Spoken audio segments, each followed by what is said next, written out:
Okay, so step 1, take your goldfish out of the bowl. We're not gonna need it for this. Now it might look like I'm cleaning some aquascaping tools, but I'm actually just trying to look cool for the B-roll. I actually look like I'm doing something important, like preparing tools for surgery. I'm not actually doing anything. Wow, look at that macro shot. And I'm still pretending to clean things. Okay, anyway, real simple. Organic potting mix, in. Yup, that's right, we're doing a dirted tank. You can get this stuff at your home and garden center for about $8, and the amount will last until you die. You can tell that I'm super cheerful today. Anyway, we're going to cap it with fluval stratum. I just happen to have some leftovers lying around. You can use any substrate to cap the dirt. It doesn't have to be a nutritious substrate like I'm using. That's the magic of dirting your tank. It's dirt cheap. If you want to feel fancy, use your aquascaping brush to move things around a little. When you get bored of that, it's time to fill it up with some water. I used a small cup to brace the impact of the water on the substrate. It didn't work too well, but you can give it a shot and see if you're better than me. I'm also going to place down a rock because I feel like it. Back off, dude. Okay, it's time to get some planting done. Just head over to your Micranthemum micranthomoides carpet tank and trim off a little bit to use.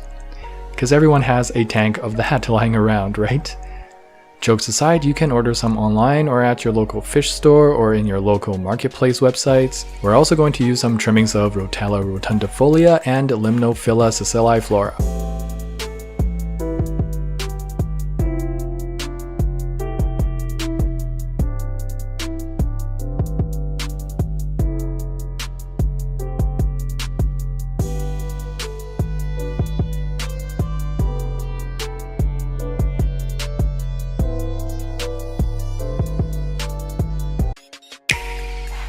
Alright, so it's been a whole month since we started this enclosed ecosphere. It's my first time doing an enclosed ecosphere where I use aquarium fish tank plants from the hobby and fluval stratum. And also where I put live invertebrates into the tank on purpose. So there's Sven, the saddled shrimp against my better judgment that I put into here. She is a pioneer of sorts, paving the way to the future of my ecosphere adventures. Then we got Alfred, the little pond snail I put in there to keep Sven company. Or, I don't know, emergency food? Anyway, we sealed it up and here's what happened in a month.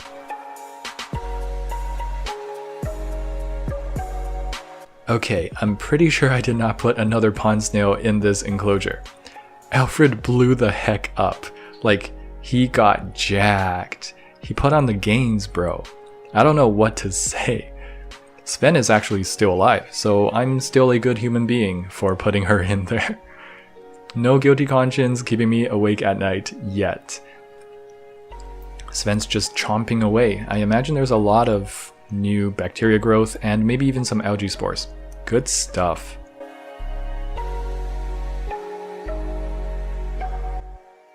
We got some funky business up in the Java moss area. The heck is this?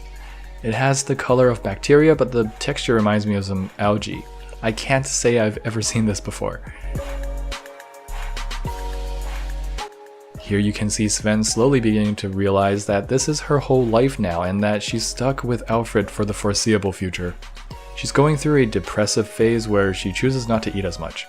I just made all that up actually, she's just resting. Or maybe, I don't know, she really might be thinking that, who knows. Here's Alfred, not giving an F.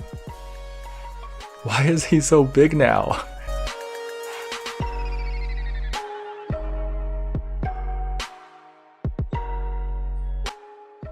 Alright guys, I didn't expect this, but seems like a ram's horn snail hitchhiked into our little experiment. That's okay though, more friends for Sven.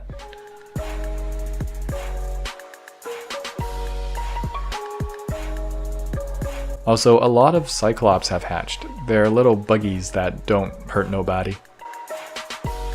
Oh no, Sven, no! I'm just kidding. Shouldn't have done that to you guys. That's just Sven's shed.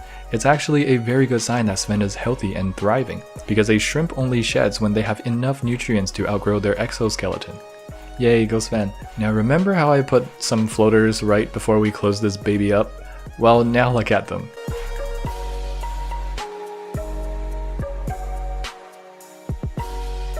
They've covered the top, and I still don't really know if this is a good thing. I know for sure they have drastically helped in detoxifying our enclosed environment. They've also limited and controlled the lighting effects on the whole system as well, so that algae is kept at bay and the rest of the plants can thrive. Still, I have yet to determine if that's a blessing or a curse. I'm getting slightly worried that they're growing way too much and way too fast to be sustainable. But they sure do look cool.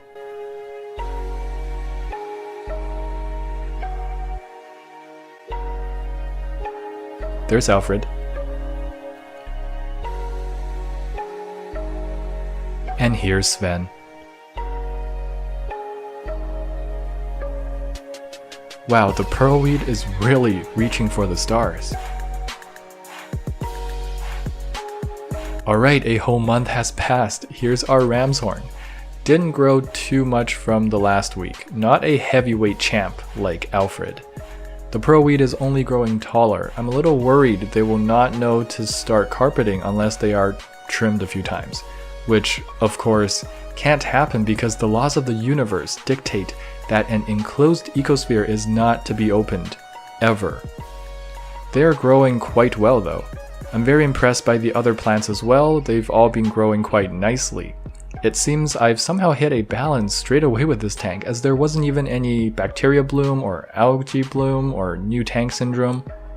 I believe that's largely due to adding the salvinia and duckweed. They continue to cover the top of the tank and grow more and more. They're definitely taking lots of light from the other plants, but in turn, they keep their growth balanced and keep algae at bay. I'm wondering if that's a good thing or not, because it means less food for Sven and his buddies. But this also means oxygen production is quite efficient and should be plentiful, which is very assuring. Sven is doing great. I haven't really kept an eye on her that much, but she seems to be a little less active. This behavioral change could be due to her slowly realizing that there is less and less food accessible, and her instincts may have kicked in to reduce energy expenditure accordingly, which is pretty darn cool in my books. But yeah, the Java moss is also doing great. The Limnophila sessiliflora is doing great. The Rotella rotundifolia is being a bit shy, perhaps unable to keep up their competition with the Limnophila and other plants, and getting outshaded, but that's okay, we don't really need them anyway. And yeah, that pretty much sums up our first enclosed ecosphere with shrimp experience after a month. I'd say things are going very smoothly, especially for my first time. Nothing bad has actually happened yet, knock on wood, but I'm famous for my famous last words, so we'll keep an eye on it, and I'll be continuing these updates for you guys in the future. Make sure to give this video a like if you liked it, and subscribe if you haven't already, so you can catch all the new content in the future. Don't forget to get your hands wet.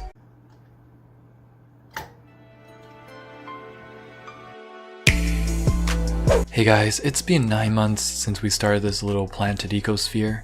This was my first attempt, and there are definitely things that I did that I liked and things I did wrong. It was a very nice and simple learning experience, not to mention no maintenance and relatively cheap.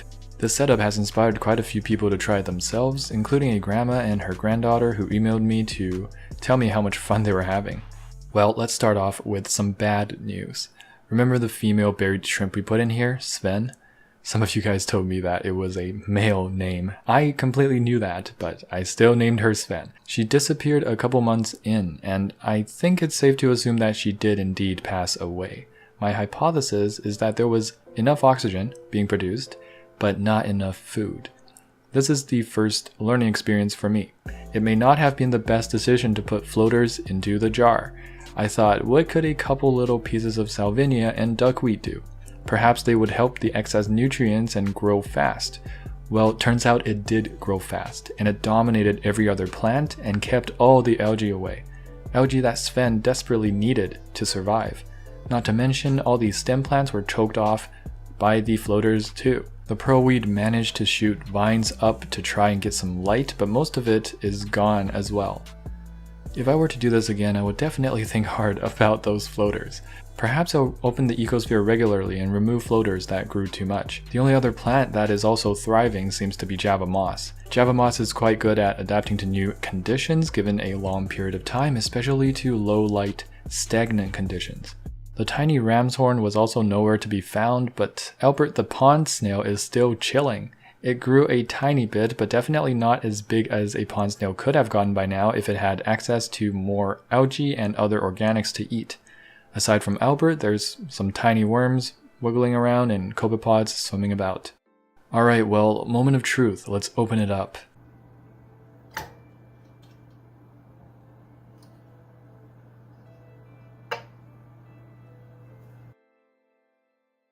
It's pretty cool to see all the plants doing what they can to get a slightly better spot in the light, and if you were wondering, it doesn't really smell like anything, maybe slightly like a damp forest, whatever that smells like.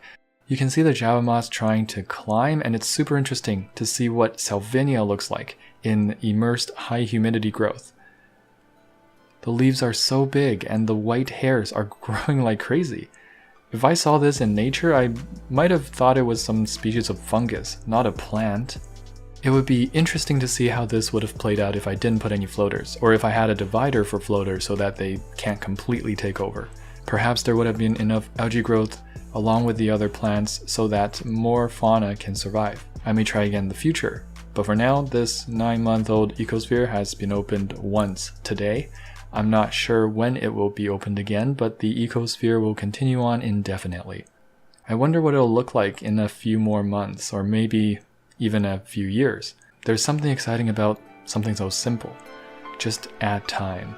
Moment of truth, reopening the enclosed Ecosphere at month 20. Hey guys, today we're checking out this 20-month-old Ecosphere. That's almost a year if my math is correct. But first of all, what's with this sad-looking pot of pothos? Have you ever seen pothos this sad? I wasn't kidding when I said I don't have a green thumb. I can't even grow pothos. Okay, so this Ecosphere used to have a shrimp in it called Sven and a ram's horn called Albert. Or was it a pond snail? I can't remember. Either way, I believe this snail is still sliding around somewhere in there, but Sven has since passed away. I deduced that it was because the Ecosphere was so new that there wasn't a chance for algae to grow yet, and the numerous floaters I put in there further prevented algae growth, so not enough food for Sven. And the next time we do this, I already know what to change. This Ecosphere was opened once at its 9-month mark and never opened again until right now at the 20-month mark. We can see that the Salvinia and other floaters are starting to die off. Could be over competition for the light source. There's also a lot of interesting little creatures in here, most of them copepods like cyclops and other small harmless critters. I did find this rather menacing and long worm, but it didn't look like a flatworm or platyhelminthes to me, so it should be harmless for shrimp. There's also no hydra to be seen, as those creatures do not appreciate truly stagnant waters and therefore will not appear in stagnant conditions. Perhaps something to do with their feeding methods. A bit of water movement goes a long way for their filter feeding tentacles. Anyway, moment of truth, reopening the enclosed Ecosphere at month 20.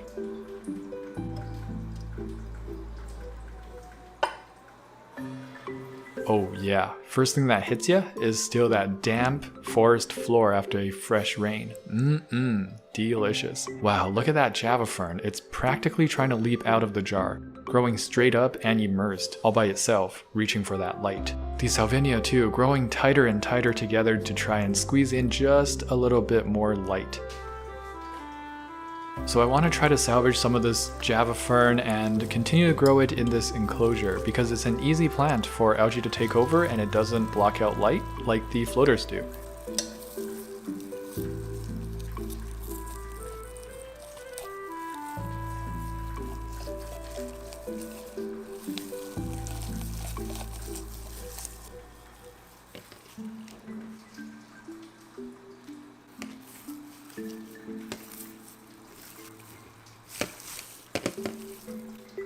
There's also a clump of Java fern that's gone rather crazy in the forest of Cripp's tank, so I'm going to clip some of that and use it too.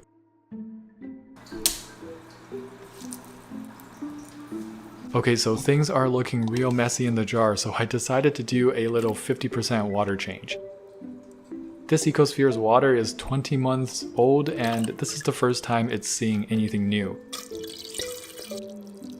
But then I realized by pouring the water so roughly that I stirred up so much crap, so I wanted to do another 50% right after. But see, now the water's too full for this tank to take any out, and man, it's just a mess. I'm a mess right now. And I'm using like this little reptile feeding cup to scoop the water out, and it's taking forever. Guess I just couldn't be bothered with grabbing a proper spoon or a ladle for this.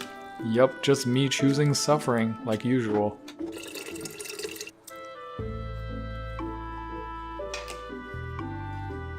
Okay, now it's a proper mess in there. I'm grabbing one lucky shrimp for the Ecosphere, finding our Sven number 2 if you will. And I grabbed another small ram's horn to go with Sven number 2. This time I'm going to allow myself to open the Ecosphere so it's no longer an enclosed Ecosphere, to better take care of the shrimp and snails if need be. I'll drop food in there once in a little while if the algae is running low, and even do some water changes. So we're gonna see how this one goes this time around. Don't forget to get your hands wet.